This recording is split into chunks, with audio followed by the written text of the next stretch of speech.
La muerte por crucificación era la forma más espantosa y agonizante en que podía morir un hombre en el primer siglo. Más que simplemente matar a un individuo, la crucificación estaba diseñada a propósito para humillar, avergonzar y torturar a su víctima. Era una forma de morir tan espantosa y repulsiva que el gobierno romano reservaba la crucifixión solo para traidores, criminales violentos y esclavos.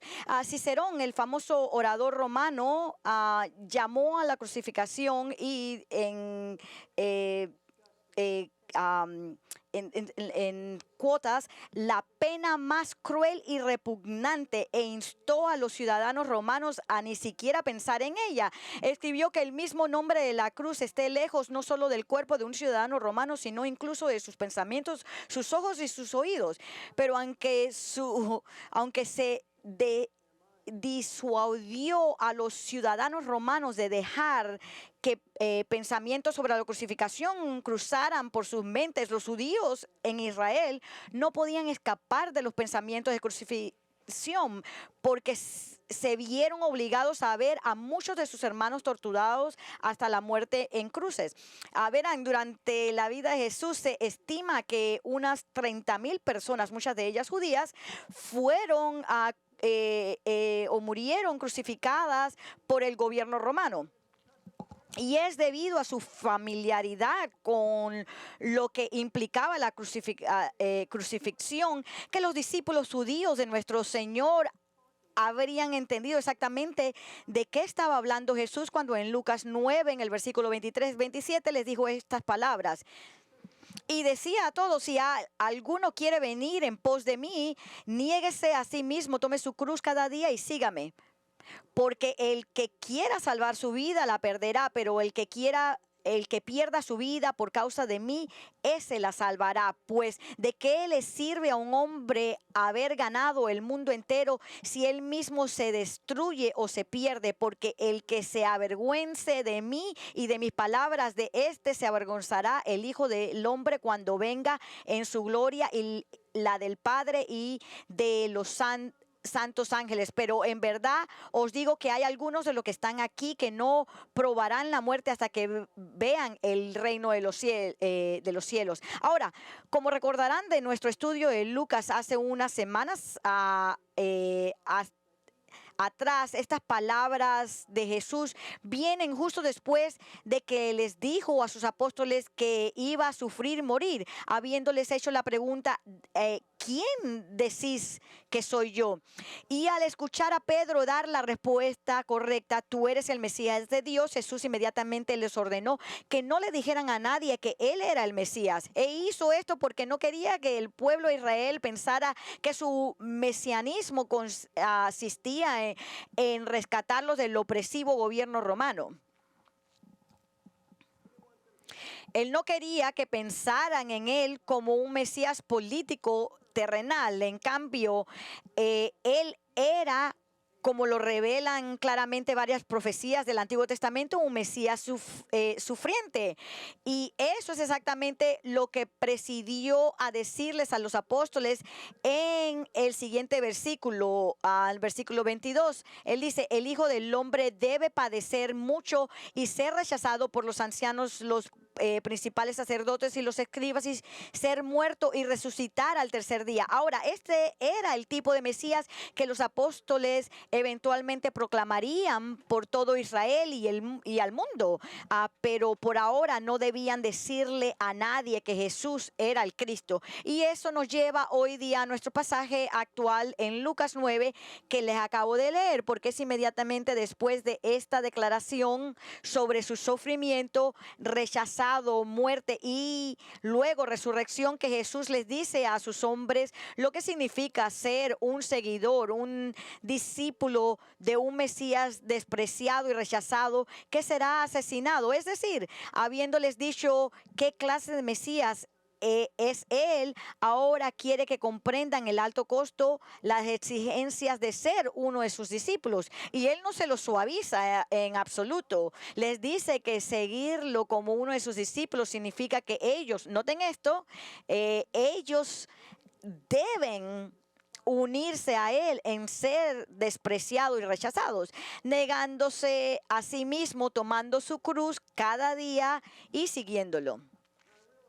Ahora me doy cuenta de que estas son palabras que suenan extrañas para muchos cristianos profesantes de hoy día, porque muy a menudo el mensaje del cristianismo contemporáneo es tan egoísta y egocéntrico en lugar de abnegado.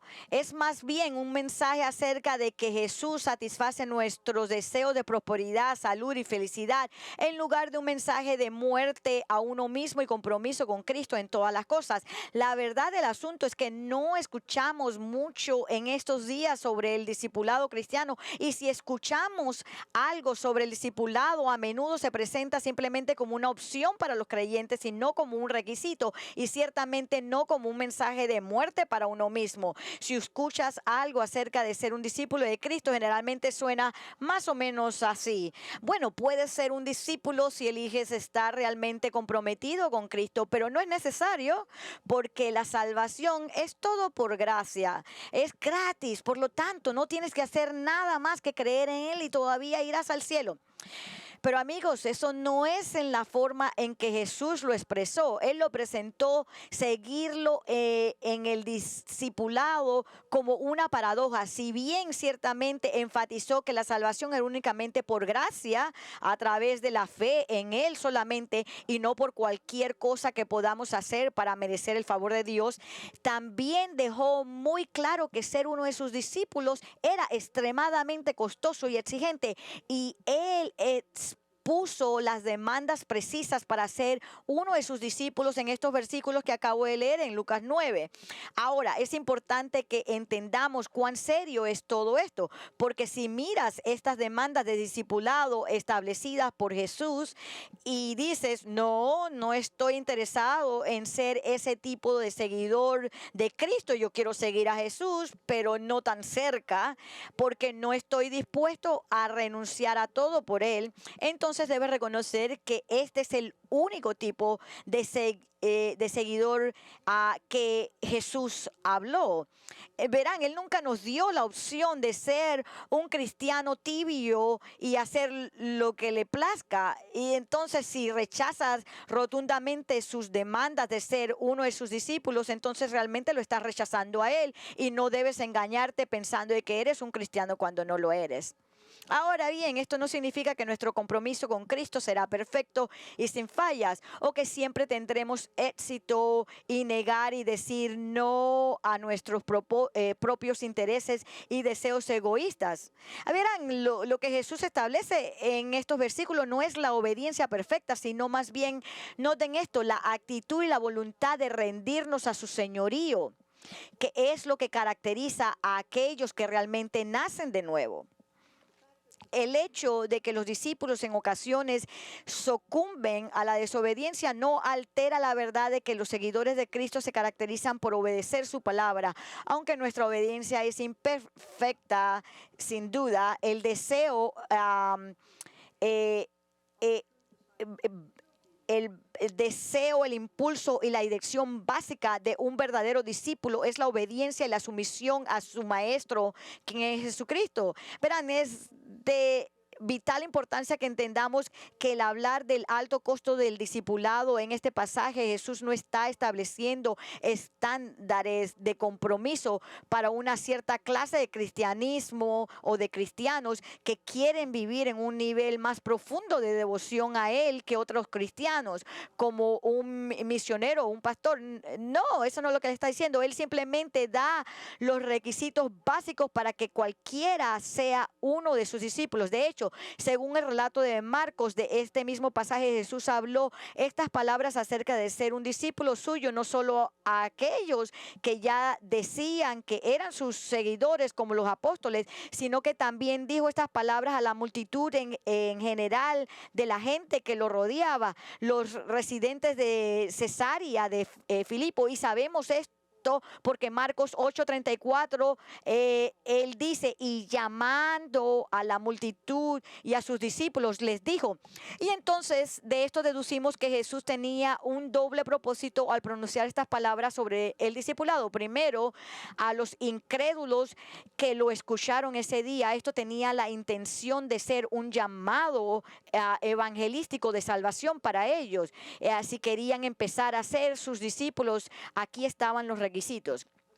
Y segundo, para aquellos que ya eran sus discípulos, eso tenía como objetivo ser un recordatorio del alto costo de seguirlo a él. Pedro y los demás apóstoles acababan de escuchar a Jesús decir que él como Mesías sufriría, sería rechazado y asesinado.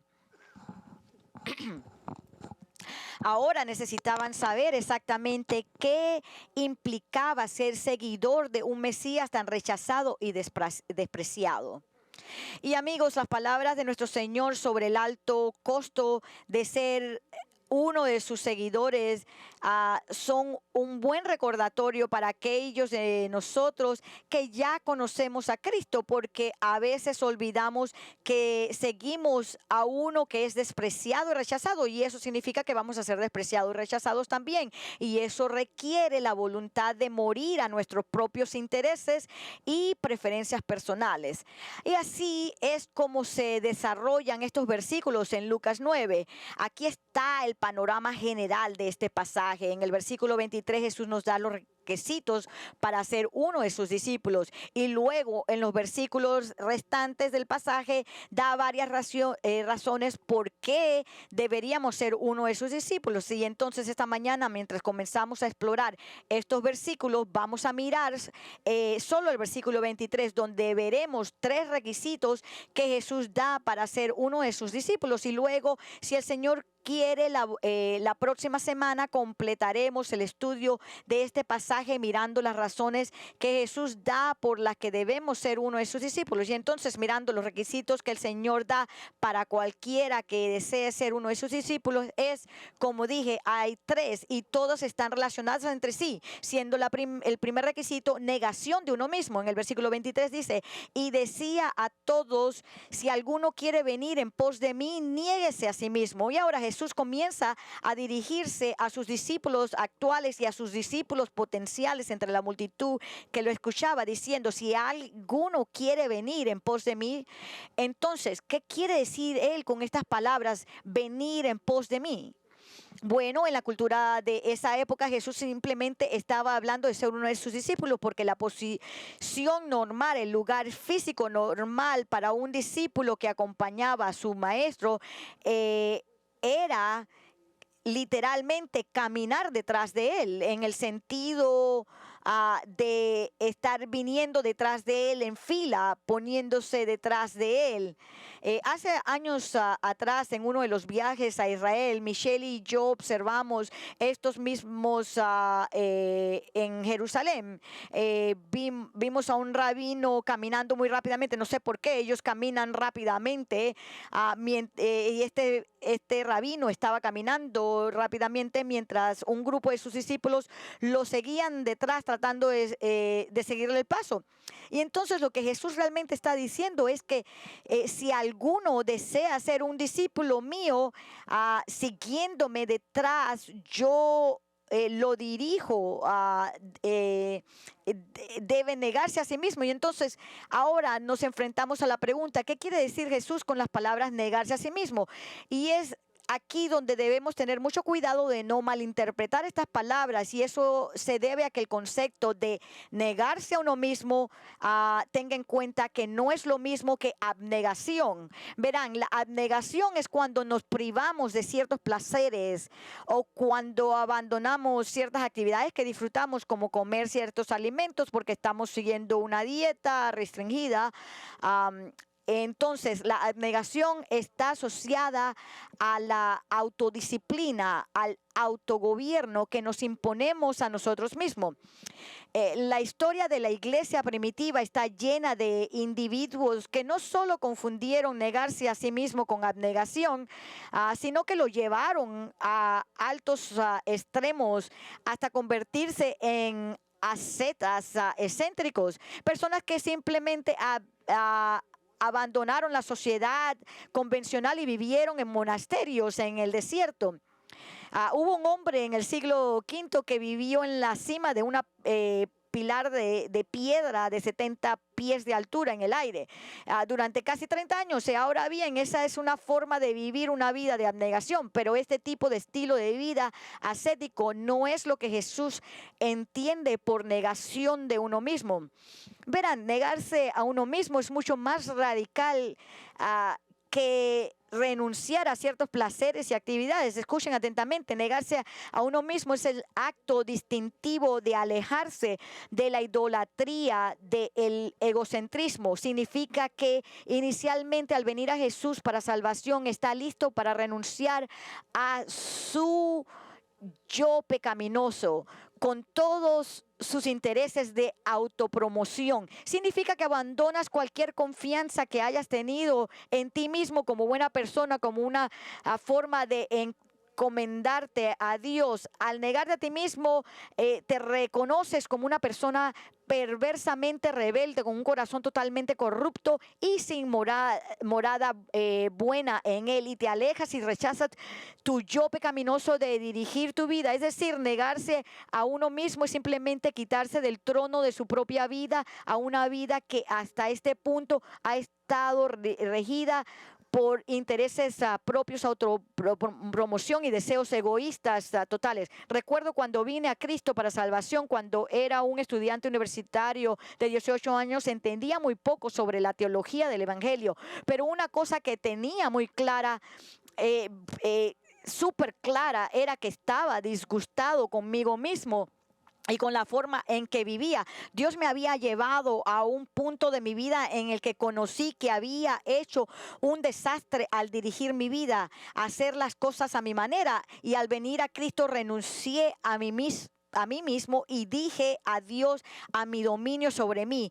Eso es lo que Jesús quiso decir cuando dijo: si alguno quiere venir en pos de mí, debe negarse a sí mismo.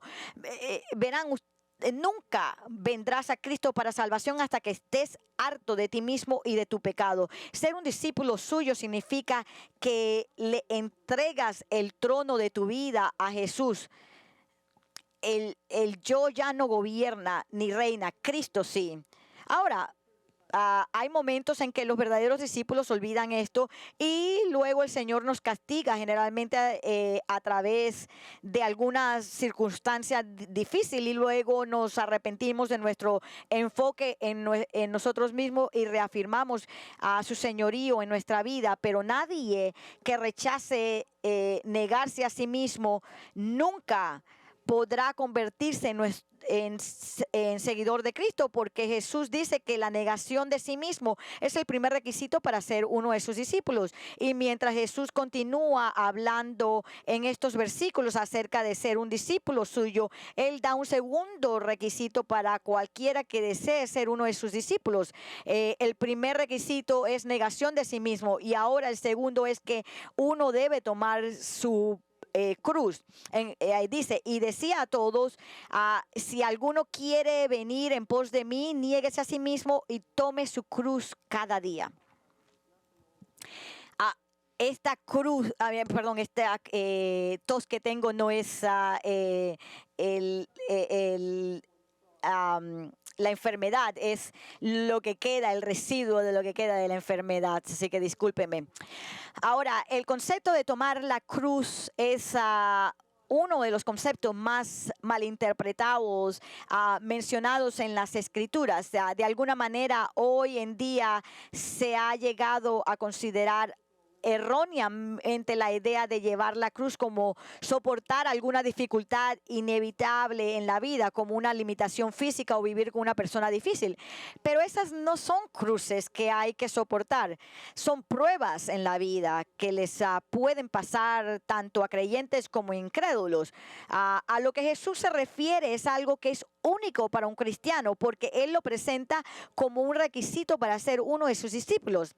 Verán, cuando Jesús habló de tomar la cruz, sus discípulos habrían comprendido inmediatamente que se refería a lo que las autoridades romanas obligaban a hacer a una víctima crucificada, que era llevar sobre sus espaldas la misma viga de madera en la que iban a ser crucificados o ejecutados.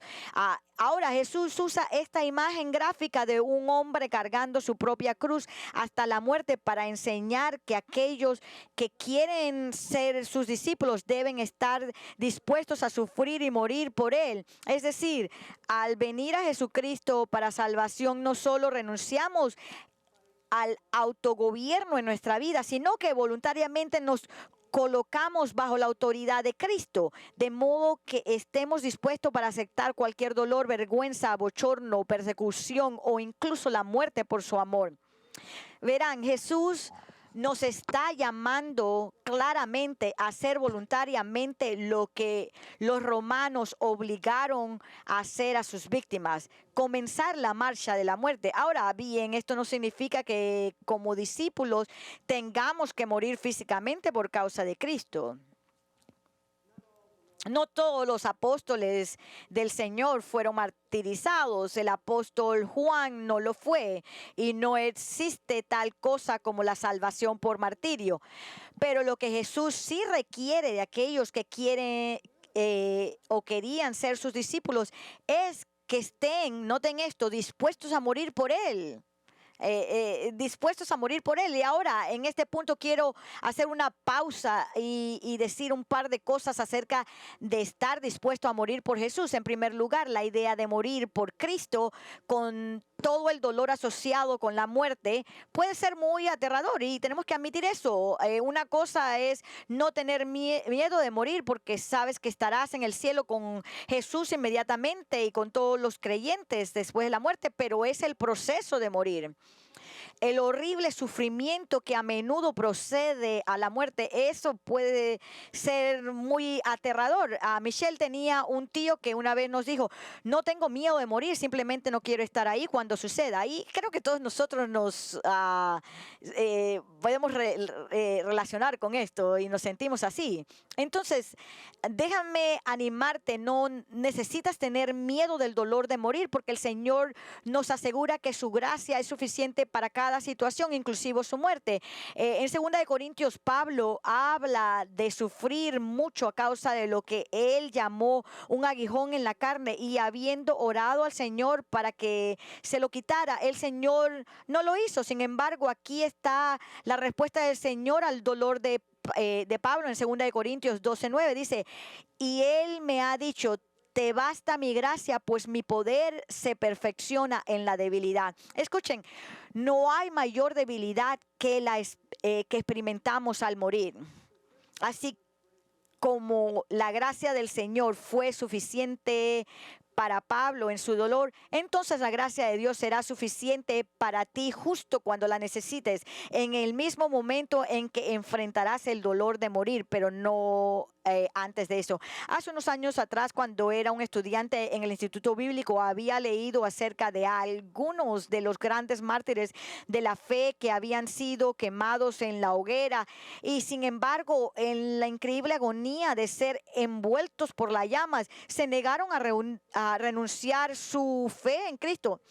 Y bueno, al leer sobre estos hombres me preocupé mucho, porque no pensé que pudiera manejar algo como esto. Entonces hablé con uno de mis profesores sobre esto y le dije que no tenía miedo, que tenía miedo de que si me pusieran en una situación similar renunciaría a mi fe, porque apenas puedo soportar que me quemen en el pulgar y mucho menos que me quemen vivo por mi fe. Y esto es lo que me dijo este sabio profesor. Primero me hizo una pregunta. Él dijo: Steve, ¿te estás muriendo ahorita mismo? Y le dije: no. Y luego dijo: cuando estés muriendo, Dios te dará la gracia para morir. Y amigos, él tenía toda la razón. No necesitan preocuparse ahora si pueden soportar morir por la causa de Cristo, porque no están muriendo en este momento. Sí, y cuando llegue el momento en que estén a punto de ser asesinados por aquellos que odian a Jesús, el Señor les dará su gracia para manejarlo. Ahora, la segunda cosa que quiero mencionar con respecto a la voluntad de morir por Jesús es algo en lo que muchos cristianos deben pensar y afrontar. A lo que me refiero es que cuando llegó el virus de COVID hace unos años atrás, había muchos cristianos que tenían tanto miedo de morir a causa de esta enfermedad que se negaron a venir a la iglesia durante un periodo de tiempo excesivo y extremadamente largo, a pesar de que la Biblia ordena claramente reunirse con otros creyentes. Ahora, entiendo que inicialmente fue un momento aterrador para todos nosotros porque había muchas cosas que simplemente no sabíamos en esos momentos, y algunas personas fueron muy cautelosas y necesitaban ser cautelosas, y eso es comprensible, lo entendemos. Pero lo que COVID reveló fue cuántos cristianos a través de todo el mundo temían enfermarse y posiblemente morir, hasta el punto que no estaban dispuestos a obedecer al Señor en un mandato muy básico, el mandato de no abandonar la reunión. Entonces, al pensar en el requisito del Señor de que un discípulo suyo debe estar dispuesto a morir por él, algunos de ustedes necesitan ser honestos consigo mismo, porque si ni siquiera estuvieras dispuesto a ir a la iglesia por él, bajo la amenaza de enfermarte por un virus, ¿realmente estarías dispuesto a obedecerlo viniendo a la iglesia si supieras que los perseguidores podrían atacar a la iglesia ese día con la intención de matarte por ser discípulo de Cristo? Eso es algo sobre lo que necesitas hablar con el Señor y resolver las cosas con Él, porque sus estándares no han cambiado. Jesús dijo: si alguno quiere ser uno de sus discípulos, debe tomar su cruz. Y verán, lo que Jesús nos llama a hacer es seguirlo como un Mesías despreciado, rechazado y crucificado, algo que Pedro y el resto de los apóstoles no entendieron en ese momento. Y sabemos que no entendieron esto porque en el relato de Mateo de este pasaje, justo después de que Jesús les dijo a los apóstoles que iba a sufrir y ser asesinado, leemos sobre la respuesta de Pedro en Mateo 16. Y tomándolo aparte, Pedro comenzó a reprenderle diciendo: no lo permita Dios, Señor, eso nunca te acontecerá. ¿Y cuál fue la reacción del Señor ante la reprensión de Pedro? Él le dijo en el versículo 23, pero volviéndose, él le dijo a Pedro: quítate delante de mí, Satanás, me eres piedra de tropiezo, porque no estás pensando en las cosas de Dios, sino en las del hombre. Jesús llamó a Pedro Satanás y le dijo que se aleje de mí, porque el Señor reconoció esto como una trampa diabólica para tratar de atraparlo y atraerlo para que evitara la cruz y desobedeciera la voluntad del Padre. Y la razón por la que el diablo pudo usar a Pedro para tratar de tender una trampa tan horrible fue porque Pedro tenía su mente puesta solo en sus propios intereses personales. Jesús dijo: porque no estás pensando en las cosas de Dios, sino en las de los hombres. Y es decir, Pedro solo estaba pensando en sí mismo, solo le interesaba cómo la muerte de Cristo lo iba a afectar a él. No estaba preocupado por los intereses de Dios, sino su voluntad. Lo único que te importa a ti mismo, eres egoísta, egocéntrico y centrado en ti mismo. ¿Y sabes qué? Pedro no fue el único discípulo quien estaba atrapado en sí mismo y en sus propios intereses y agendas personales. Todos los demás apóstoles sentían exactamente lo mismo. Y es precisamente por eso Jesús, después de reprender a Pedro por ser tan egocéntrico, que Jesús se lanzó a hablar sobre las altas exigencias de sus discípulos, porque si uno va a seguirlo, debe renunciar a sus propios intereses y estar dispuesto a sufrir y morir por él. Y eso es cierto de usted en este caso. ¿Estás dispuesto a morir por él? Piensa antes de responder esto, porque es una cuestión de tu corazón. Si se entrega al señorío de Cristo, entonces no hay nada que no estés dispuesto a hacer por el Señor, incluso hacer el máximo sacrificio, su propia vida. Escuche, si quieres ser un discípulo de Cristo, entonces el primer requisito es que debes negarte a ti mismo, diciendo no a autogobernar tu vida. El segundo requisito es decir sí a Cristo, en el sentido de que estés dispuesto a seguir a un camino que te llevará a sufrimiento y al dolor y una posible muerte por causa de él.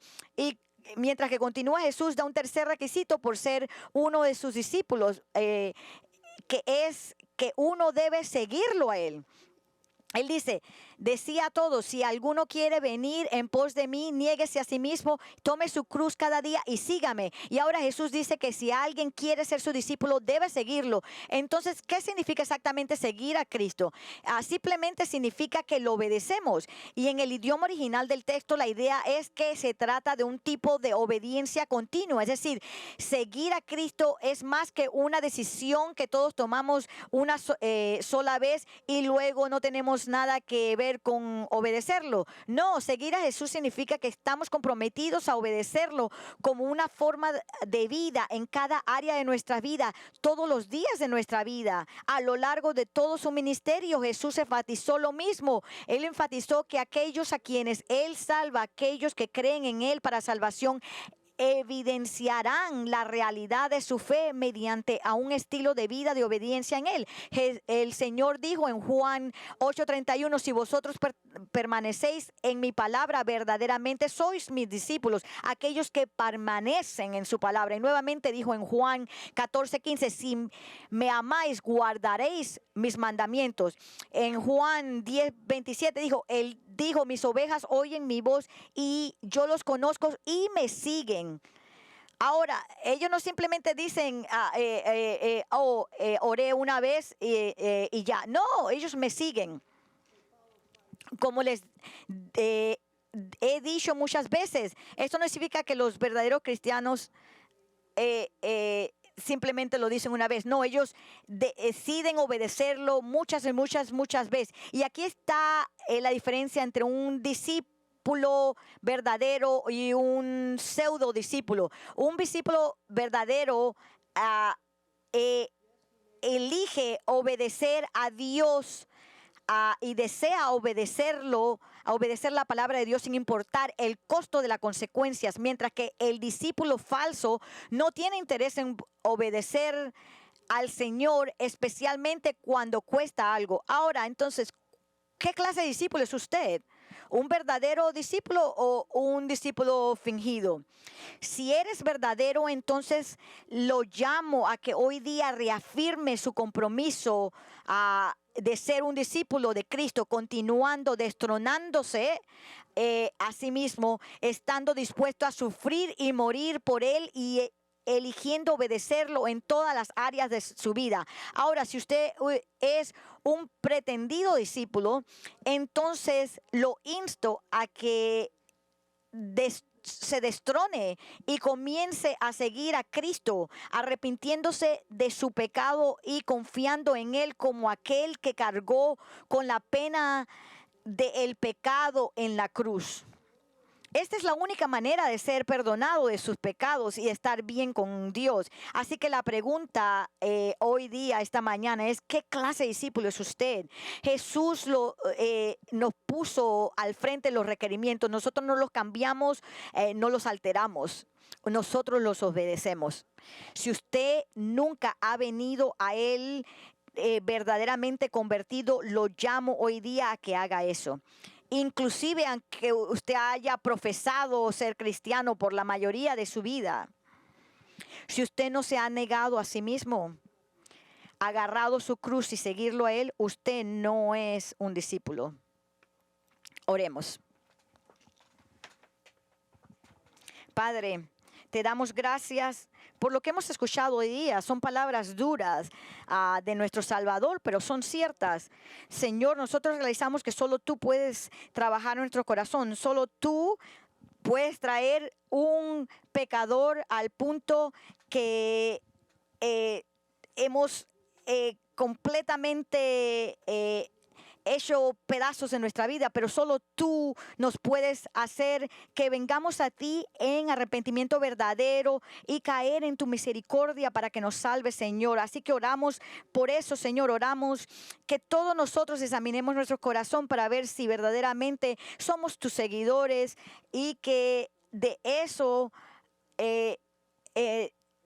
algunos que estén aquí a lo mejor realicen que nunca han confiado en ti verdaderamente, se han llamado cristianos pero nunca han confiado en ti verdaderamente, y así que por aquellos que realmente te han seguido de esa manera, oramos que ellos reafirmen esta verdad, porque es fácil el estar envuelto en nuestras propias mentiras. Oramos, Señor, que ellos que vengan en realidad a seguirte a ti como tu mandamiento lo dice, como este pasaje lo dice. Oramos esto en el nombre del Señor Jesucristo. Amén. Si algo